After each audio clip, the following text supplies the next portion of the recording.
是连50音都不会的。但是因为这个是公司的机密，在日航从零基础到半年之后就可以顺利的在飞机上工作。Hello， 大家好，我是 Vivi。有些观众可能已经认识我了，那如果你是第一次看我影片的观众，我跟你自我介绍一下，我是在日航6年的空服员，那我现在已经离职了。今天主要就是来跟大家分享我是怎么学日文的。那其实呢，身边很多朋友以前得知我是日航的空服员之后，他们第一句话就是说，哇，那你日文一定很好，然后就有点小尴尬，因为其实我进公司之前我是连50音都不会的。所以今天要来跟大家分享我是怎么在日航从零基础到半年之后就可以顺利的在飞机上工作。日航到底是给了我们什么样的训练呢？如果你好奇的话，那我们就一起看下去吧。じゃあ始めましょう。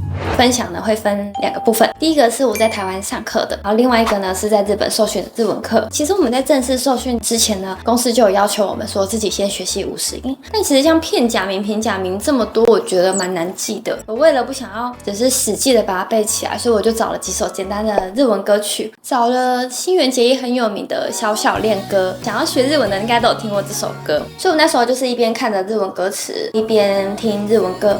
我觉得一边跟着唱，然后一边看着歌词，我觉得很快50音就可以记起来了。接着我们进入公司之后呢，就要开始正式的3周左右的日文课。那时候公司是和某个知名的日文补习班合作，然后呢，我们就会到那个补习班的教室去上课。那授课老师呢，就是有2位。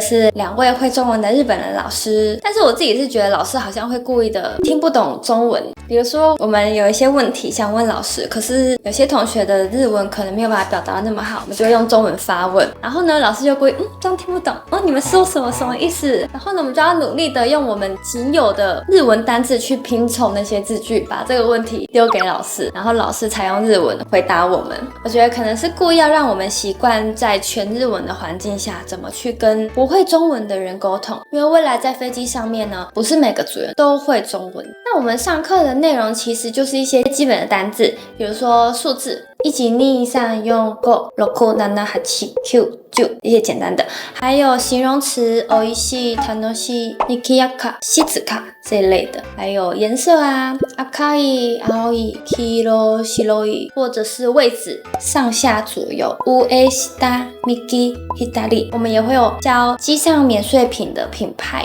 香奈儿、贝拉嘎莫、ST Lauder这些，因为卖免税品可能会需要跟客人确认商品，所以品牌名我们也需要记。可能那个品牌的英文是这样念，可是日文又是另外一种念法。就像星巴克好了，它是 Starbucks， 日文好像是念 Starbucks， 会有点微微的落差。那为了让日本客人听懂，必须要用日本人最听得懂的发音跟他说明。另外呢，还有一些动词变化，也是基本的过去式、现在式这样子。因为我们每周其实都有小考试，对于那些本来就已经有日文基础，已经 N1、N2， 对他们来说非常轻松。可是对于像我身边有一些没有基础，几乎都没有学过日文的来说，压力就会蛮大，因为短时间被塞入大量的内容。不过也因为这样，把日文学好呢，变成我们那时候的工作跟责任。我们在这种不得不的环境压力下，我觉得人反而进步的非常的快。那像我现在因为已经离职了，其实我已经少了可以跟我讲日文的对象，少了原本每天使用日文的环境，我就会觉得日文有点缓慢的在退步。所以呢，我后来就是用了 iTalki 这个平台呢，来持续的复习我的日文。我现在的日文老师呢，Miyabi 老师也是我透过 iTalki 这个平台上面找到的。Miyabi 老师呢，他是一个日本人，可是呢，他也会一些的中文。没问题，慢慢来。ゆっくりで大丈夫です。ありがとうございます。那我就会透过跟老师上课呢，来加强我的听力跟口说。我主要是希望维持，不要退步就好了。我没有到太大的目标，微微的进步也可以。那因为跟老师的课都是1对1客制化，所以老师都会按照我的需求来调整内容。この猫はどんな表情してますか？它的表情怎么样？怒る感じ。いやー、そう。この中から誰でもいいので3人選んでみましょう。はい。それぞれが何をしてるか、どんな服装をしてるかも。男性は改札口の外で誰を待ちています。この人ですね。はい、この人です。いいですね。下はパンツですか？パンツ。そうですね。白いパンツ。パンツ和盘子不一样。パンツ。意思是内裤。对，然后盘子啊，盘子意思是克子啊，盘子。对呀，日语有低音跟高音哦，盘子克子是低音，高音盘子哦，盘子，对，盘子对，那课就是盘子啊，盘子，高音低音盘子。对我来说最方便的呢，就是你只要有网络，随时随地都可以上课。只要呢透过 App 下载，找到你喜欢的老师，按预约，选择你想上的课程的上课时间，最后按确认就完成预约啦。那我觉得它非常贴心的一点就是，你只要想要上课的时候再付费就好了，不用担心一次就要上半年或者是1年的课程这种包堂数上课。相较而言呢，就会比较没有过多金钱支出的压力。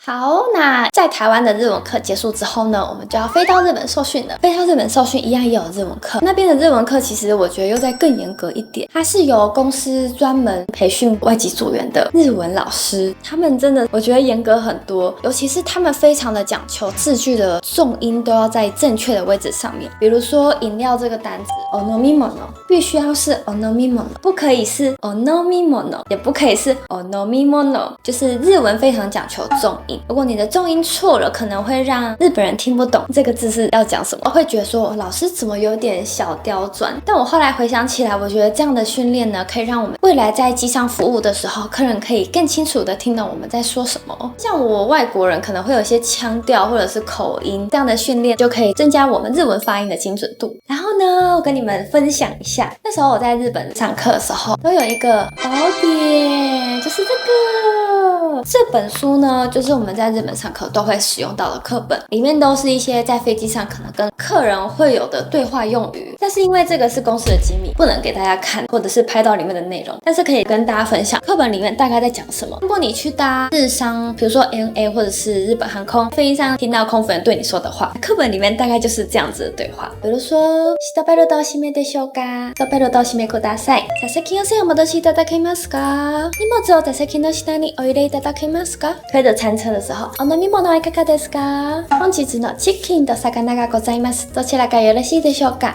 就大概是这些，还有一些比较突发的状况，比如说客人在飞机上身体不舒服，想要跟我们询问有没有药可以吃的时候，我们就要问他说薬のアレルギーはございませんか？这样子。那单字的话，像是免税品商品的内容，香水、口紅、化粧品、ネクタイ、時計、財布、スカーフ这一类免税品的商品。但是呢，主要还是以对话为主，因为上飞机还是会比较多的跟客人实际的对话，所以老师没有特别的着重单字文法，更着重能不能听得懂客人说什么，然后我们要知道怎么回应客人。那我们是怎么上课的呢？我们其实还是一样是照着这个课本上课，按照顺序。但是我们每上到一个段落之后呢，我们就会开始 role play， 就是要开始演戏。课本里面的对话就变成我们的台词。那时候是跟大概10个同学，好，假装你是老师，你是演客人，然后我现在是空服员。お客様、まもなく着陸いたします。恐れ入ります。シートベルトを締めいただけますか？ありがとうございます。就大概是这样子。老师呢，就是那个常见人的声音，他就会当客人说哦嗨，然后ありがとうございます。所以我讲一遍，剩下9个同学再讲一次，等于说多听了9次。但是那个声音就是会透过我的耳朵进到我的大脑，强行的让我记得这些内容。很久没有日文 roleplay， 有点好笑的感觉。好的，那以上呢就是我的日文学习之路。我有2个总结要送给大家，一个呢就是如果真的想认真学好一个语言，或是想学好日文的话，我觉得必须要强迫自己才能让自己进步，把自己放到一个不得不的环境压力下面。比如说你可以报名半年后或者是1年后的日文检定，给自己一个时间上的压力，强迫自己去学习，报名费就是花下去了，不去考好也蛮可惜的。这样的时间上的紧迫性可以让你强逼自己赶快把这个语言学好。第二个呢，多听跟多说，像刚才我提到的 role play 一样，一直听到或者是一直讲同样的句子，不用一直特别去背单字或者是记忆文法，而是要去知道那个句子怎么讲。你只要很顺的常讲，或者是听到同一个句子之后，其实久了就背起来了。我觉得自言自语也是一个学习语言很好的方式，你一直跟自己讲话。柿はどこですか？なんでなくちゃなっちゃった。ボールペンはどこですか？